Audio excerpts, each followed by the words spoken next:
Hey team, welcome back to another episode of the Intentional Agribusiness Leader podcast. This is your host, Mark Jewell, and today I'm here with Darren Goebel from AGCO. Darren, thank you for taking the time to be on the show. Thanks, Mark. Glad to be here. Yeah, this is going to be a fantastic conversation, you guys. Darren, talk to us a little bit about what does it mean for you to be intentional?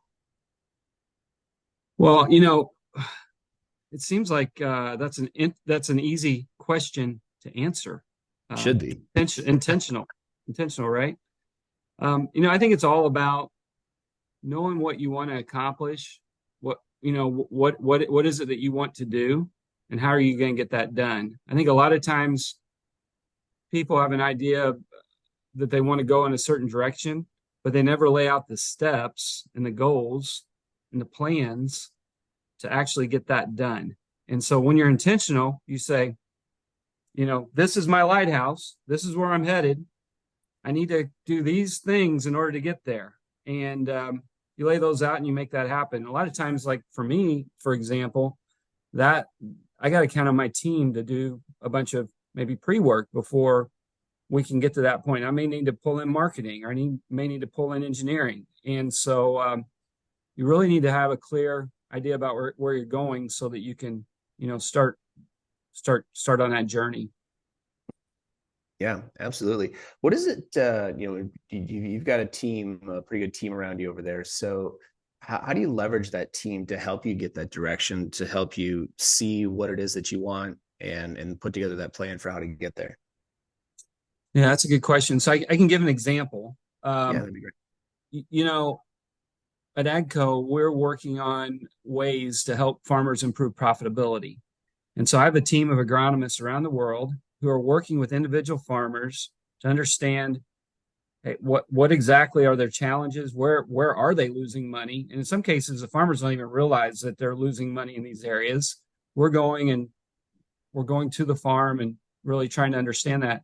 And so, first of all, it takes really a lot of coaching to even explain that to my team. What is it we're doing? We're trying to find places where farmers, they're not making money. Well, surely they know what that is. And, Mm. we had a lot of conversations, me and my team about what is it? And yeah, there is opportunities out there, and probably the farmers haven't seen all of them. And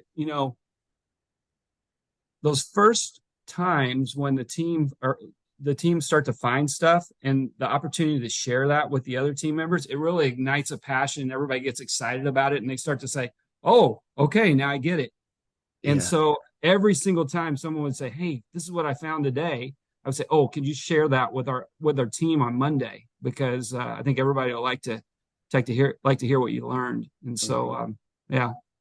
yeah. That's a really fascinating thing to think about, and I don't know if I'm sure everybody does it in their own way. I don't know how intentionally they do it, but let's just say, so your North Star in this case, right, is finding profitability for the farmer, That's right. right? And so with that North Star, that's guiding us effectively. That's where we're going. That's the intentional place that we're trying to get to. It's like, interesting. Well, don't they intuitively know, Mm-hmm. right?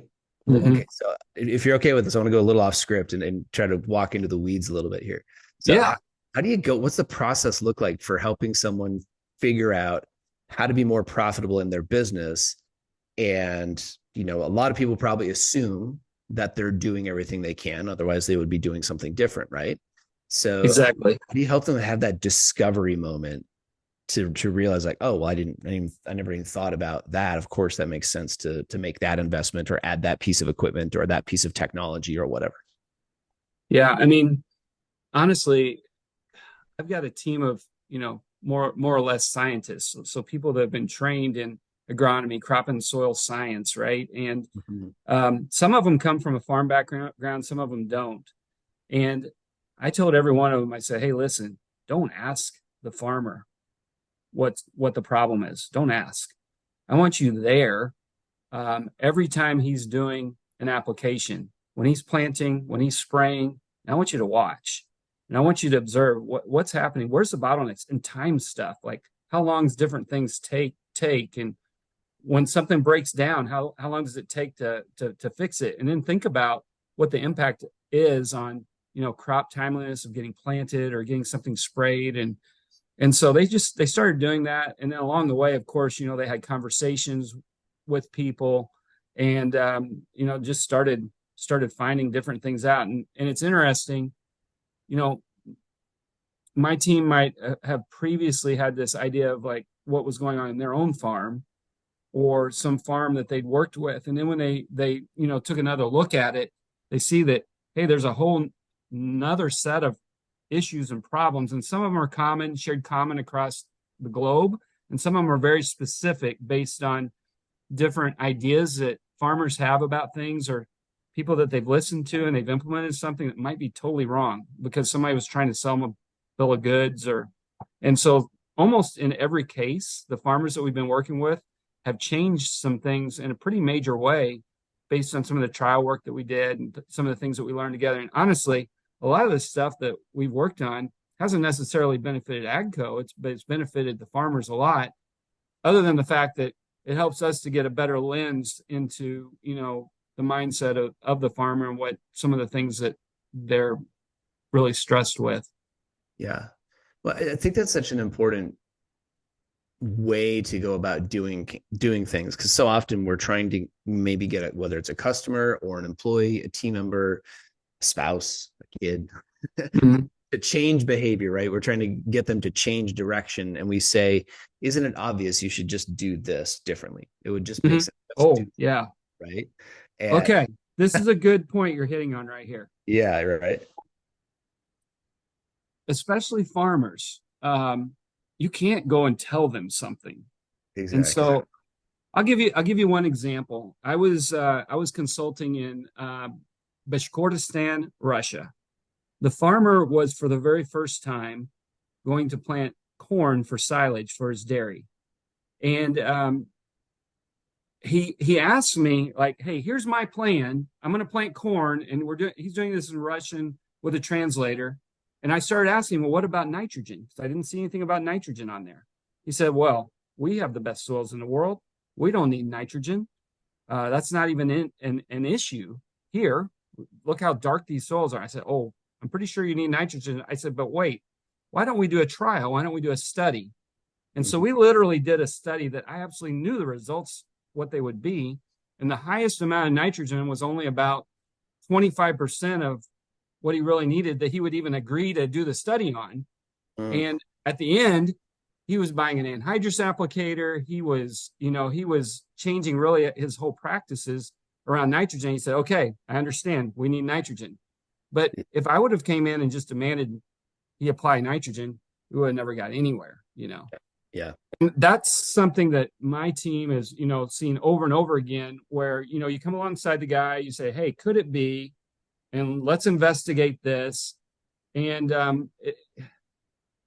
everybody, in a farm, or farmers typically have a lot of pride in what they do. They've been doing it for years. They've been doing it for generations, and nobody knows their farm better than they do. And that's absolutely true. And I've learned a ton from farmers. At the same time, they don't get to see the breadth of operations that we necessarily do. Right. And, what we're learning all over the place, all over the world, that we can then apply and help other people get better. Mm-hmm. Yep. So what you're describing is that there's a term for this. It's called cognitive dissonance, right? Cognitive. Okay. So when somebody is expressing cognitive dissonance, right? So cognitive thinking, right? Mm-hmm. There's a difference or a differentiation between what I'm thinking, what they're thinking. So when somebody's in an expression of cognitive dissonance, they're saying, we have all the nitrogen we could possibly need. Look at my soil. The consideration was never even there because they're operating under an assumption that it's perfect, right? Mm-hmm. We already have the perfect conditions. Why would we go spending more money to do something different? Why would I need to change? In other words, right? And so when someone is in an expression of cognitive dissonance, what often happens in the sales process, or what often happens in a leadership or management situation, or with your family members, right, is we start to tell them all the reasons they're wrong. Mm-hmm. Right? You need to change because this, and this, but they don't have the necessary, meaningful experience with new information. Mm-hmm. And so when that step gets skipped, what they do is they dig their heels in. Exactly. Right. And you can see Exactly. this. You can just look at I mean, I don't encourage people to watch the news, at least not in the mainstream media fashion. But if you did, you'd see just nothing but cognitive dissonance between two different viewpoints all day long. Right. Mm-hmm. So we all have an experience with that just about every day. And by the way, we all do it. Okay. Here's the magical thing about cognitive dissonance. I think about this as a trainer and a speaker, and somebody who runs a coaching company. So development, personal growth can't happen without cognitive dissonance. Okay. So if True. as a trainer, as a teacher, as a manager, as a leader, if I can understand that my people may be expressing this, now I can understand, oh, hey, you know what? Instead of just telling them what they need to do, let's do a test. Let's do Mm-hmm. a soil test. Exactly. Right? Well, and I would say even from a leadership perspective, with my team, I very often forget that, hey, I've already learned these things. I've already went through the pain and I figured this stuff out and they haven't. Yeah. And me telling them isn't necessarily going to get them where they need to go. They need to learn it for themselves.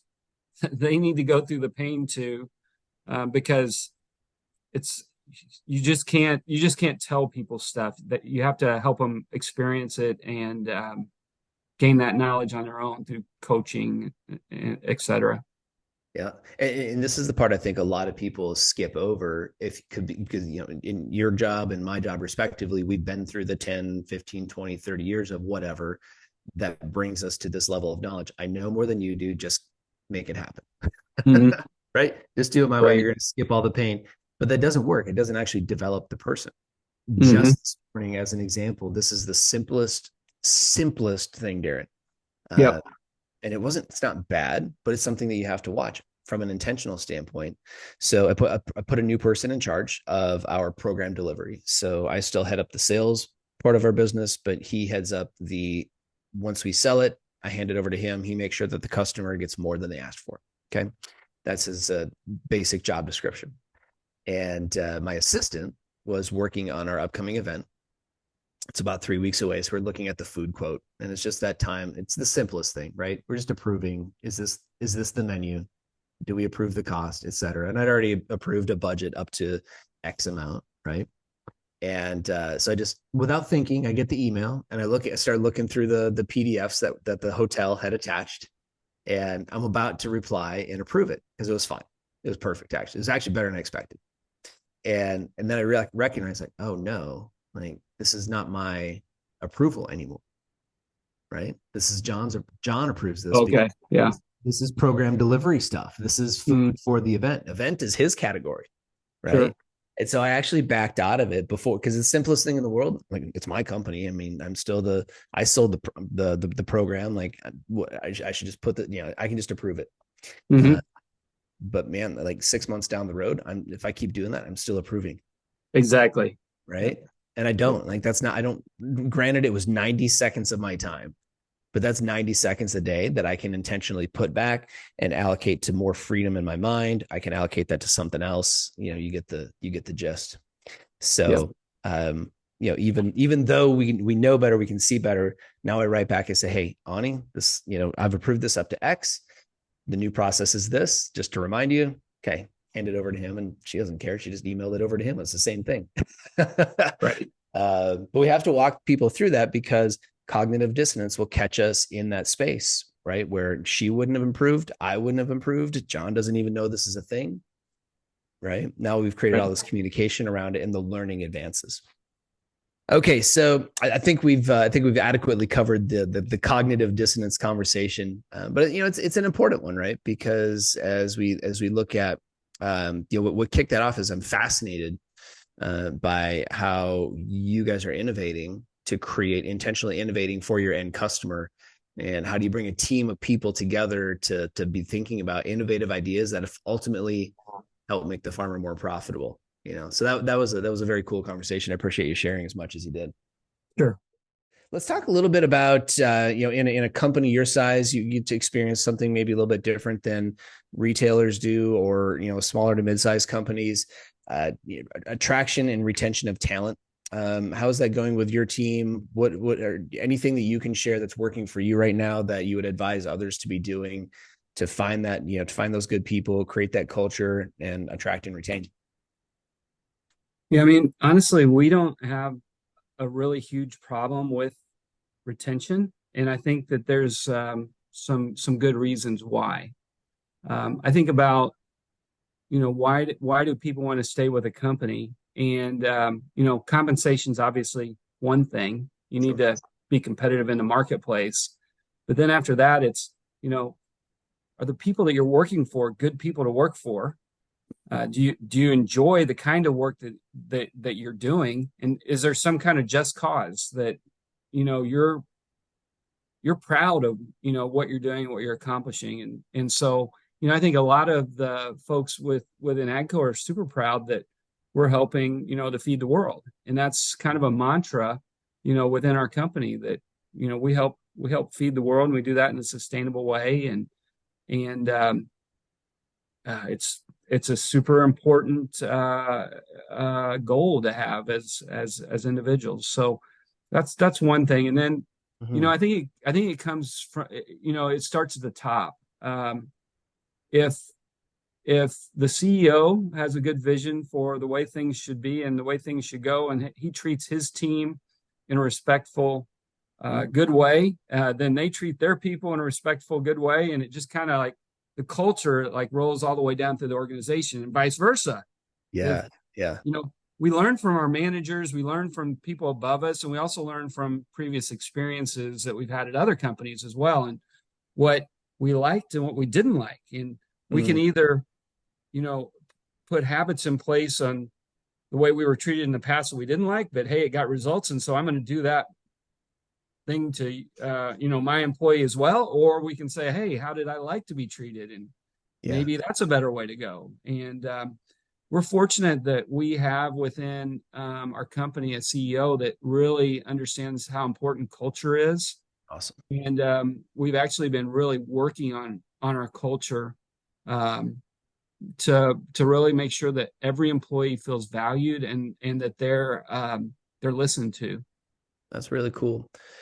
It's such a prevalent point. This came up in the very first episode that I did on this podcast with Kip Pendleton. You can literally scroll all the way down to the bottom of this, wherever you're listening, and get to the first episode.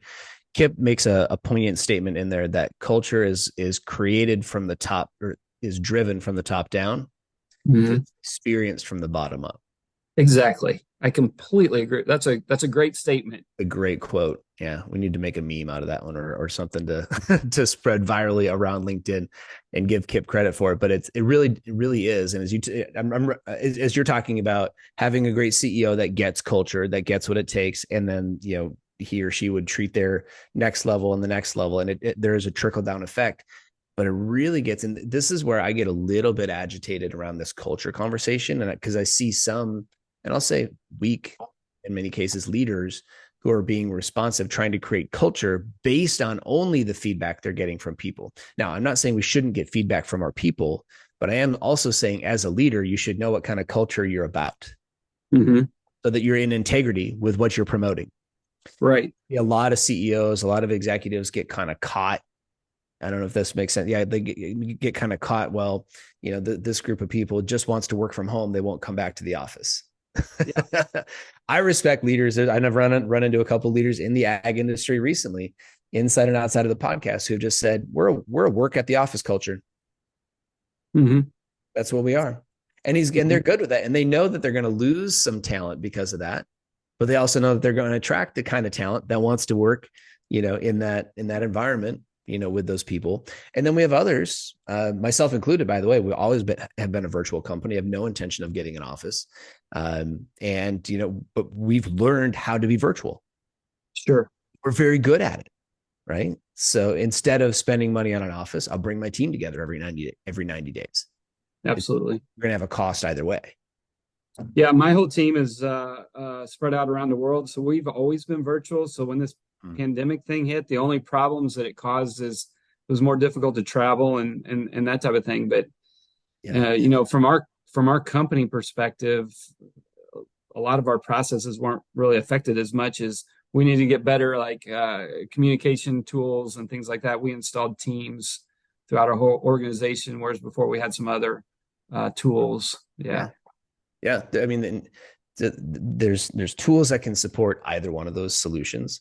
Mm-hmm. My point is, I like the leader who just says, "This is what we're about." Drive that from the top down, right? You'll get the feedback from the people experiencing it from the bottom up, right? And you can adapt and adjust as needed. Uh, but as you're talking about, creating culture, and that's certainly, it's always one of the questions we like to dive into, without giving away anything proprietary. What's really important to you or your company as it pertains to culture? Do you have any core principles or core thoughts? Again, it must have this or these components. Do you guys have anything like that? I mean, I wouldn't want to work, in a company that doesn't have some integrity. If Yeah. my company was telling me that in order to, meet my job, I need to, use agronomy to sell something in some way that I don't agree with, that isn't backed with science. And honestly, that's something that I've tried to instill in my team that, hey, whatever the data shows, that's what it is. Whether it helps us sell a piece of equipment or not, we'll get caught later on if we try to tell lies. And so, to me, integrity is one of the biggest things. And we have a company that's has really strong integrity, Cool. and also integrity of my managers above them, and also folks that will care for people. There's always rules within any company, right? But then there's specific situations that maybe sometimes you need to bend those rules, and you need to bring the human element into the corporation. I think there's a lot of corporations that, hey, this is our corporate policy and we're going to follow that. And I would say that within our company, it feels a little bit more like a family than it does, just a straight out corporate corporate feel. Yeah. That's amazing. I'm sure people, want to stick around. There's something that they're getting, right? There's something more about, whether it's the family field, the purpose, the mission. Exactly. I mean, there's a reason that people want to stay, Exactly. you know. And that's my encouragement to leaders, to anybody listening, is to find that. What is your secret sauce for your culture that just makes it a little bit different, And I think a lot of people try to copy others. And so I'm always careful. Like, don't copy AGCO, don't copy this company, don't copy, but see what's possible. Yeah.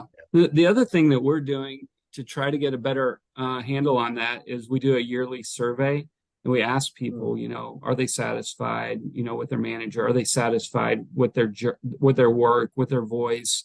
There's a lot of different categories that we go over year.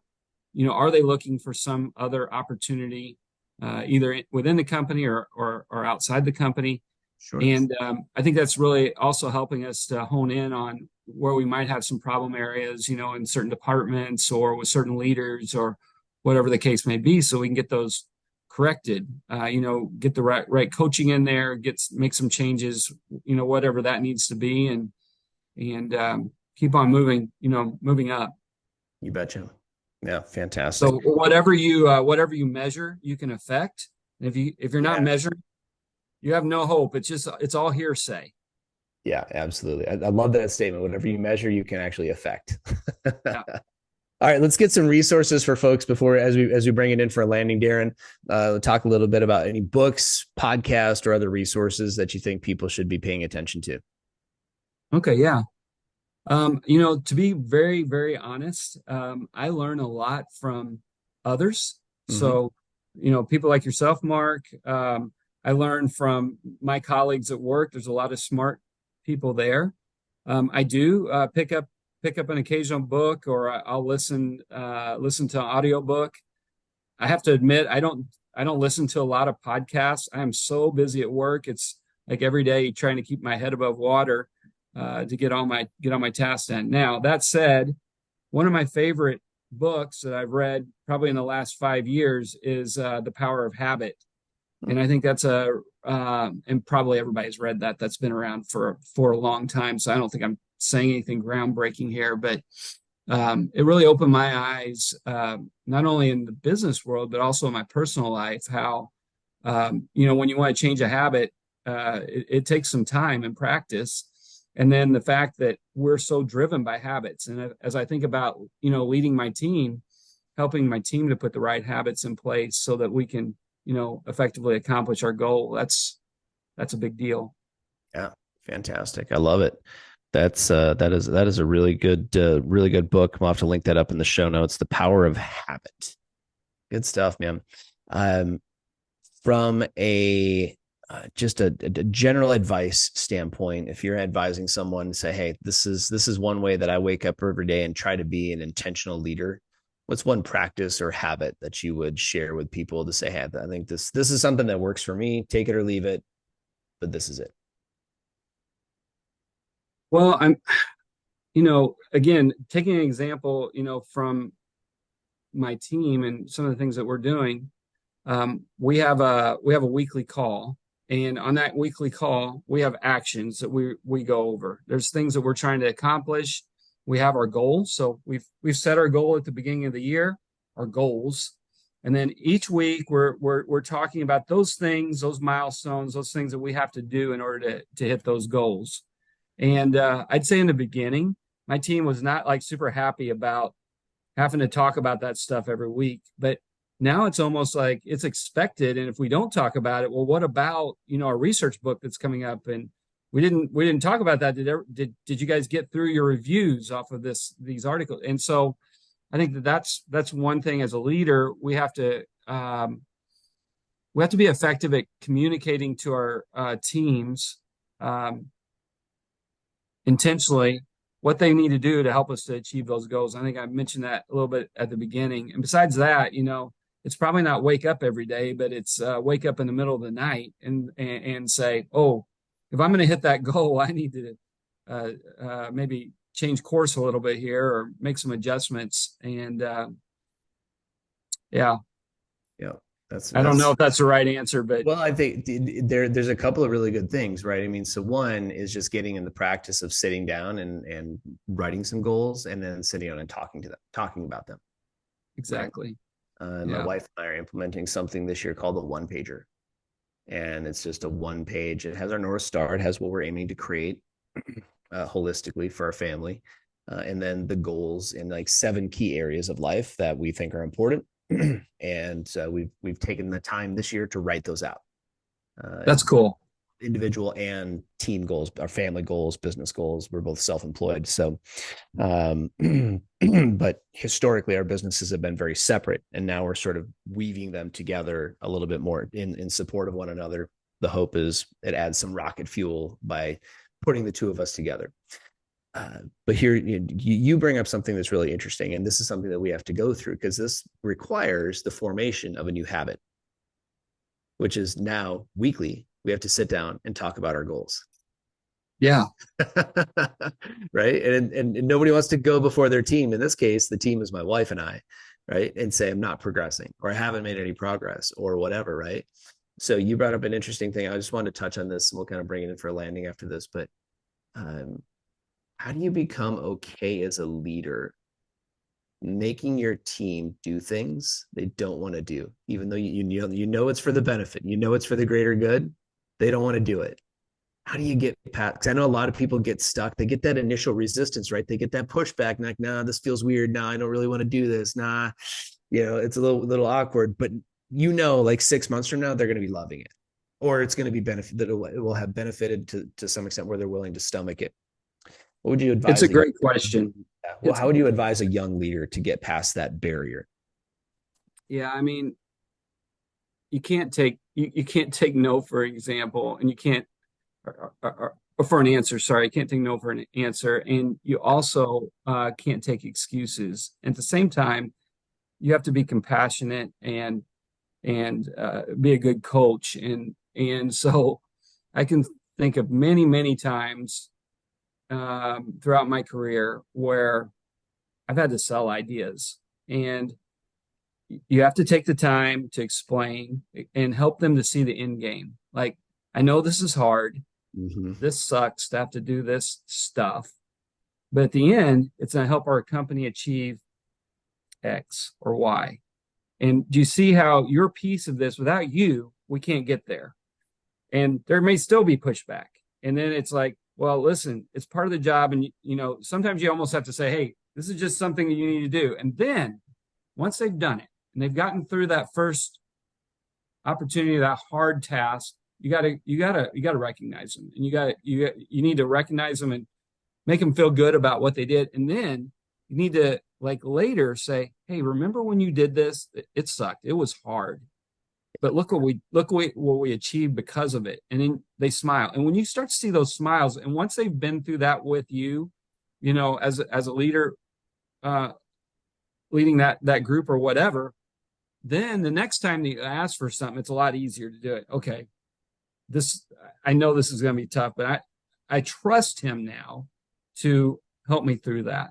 And so you have to develop that trust. Yeah. And so young leaders, I think that's especially difficult, because sometimes you're actually leading older people, and that may have even more seniority, or maybe not seniority, but more years in the industry than you, and that's really hard. And so when you start to coach and sell ideas and help them to see the benefit, I think that's what you have to do. Yeah, fantastic answer. It really is. I mean, it's so important to understand. Like, sometimes you're gonna have to put your foot down and grind it out for a little bit. The goal of leadership isn't always to be liked. It's not, unfortunately. So, but and the other thing I just say is, the way it gets done, that can, you should give your team the opportunity to challenge the way. Well, is there a different way to do it? Because just giving them some ownership sometimes helps them to get over that hump. Like, oh, if you don't like these steps, but we can get to it in a different route, and that's better for you, great. Yep, absolutely. I want to button that up with just a little framework as we close out. So in the beginning, we talked a lot about cognitive dissonance and just helping people see things that they couldn't see for themselves, intentionally creating experiences where that happens. In this last little bit, we talk about how do we create that for a team, right? How do we cross that chasm? Because right now I don't need this new exercise. I don't need this new goal sheet or this new meeting or this new whatever, new process. Because I think that I'm already doing everything I can. I don't have time for more things. So you create the experience. This is the fastest way to help a person move beyond the cognitive dissonance they're experiencing. Create the experience. It may not be comfortable creating the experience, but you create the experience. I do this at our live events. We create a workout experience at the start of every one of our Thriving Leader events. Nobody's excited about it, but I don't make it optional either. We say the event starts at 6 a.m. at such and such a gym. Bring shorts and a t-shirt.